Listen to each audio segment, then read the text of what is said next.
39 vjeçari i cili ka rënë në prangat e policisë së Tiranës gjatë operacionit të zhvilluar paraditën e sotme në bulevardin Bajram Curi, është Ismet Gaxheri. Ky i fundit nuk është emër i panjohur për organet e drejtësisë. Ai ka qenë një nga personat e plagosur në ngjarjen e rëndë të ndodhur në vitin 2015 në zonën e Linzës, ku mbeti i vrarë Enton Nikaj. Në atë kohë, Gaxheri ishte pronar i lokalit ku ndodhi vrasja dhe njëkohësisht mik i viktimës. Sipas dosjes hetimore të pandehurit, mes tyre dhe emra të njohur si Ervis Martinaj dhe Emiliano Tasho kishin konsumuar një drekë në lokalin e Gaxherit. Në momentin që po largoheshin, ata u ndeshën me pronarin dhe viktimën, çka çoi në një konflikt të dhunshëm.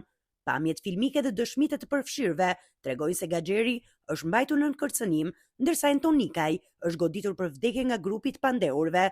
Sipas apelit, ekzekutimi është kryer nga Emiliano Tasho si pasojë e agravimit të dhunës gjatë sherrit dhe jo me paramendim apo në bashkëpunim nga të gjithë të pandehurit.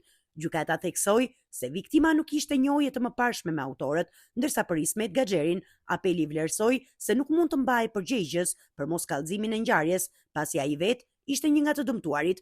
Pas gati një dekade nga ajo ngjarje e përgjakshme, emri i Gaxherit rikthehet sërish në qendër të vëmendjes, këtë herë për armbajtje pa leje në kryeqytet.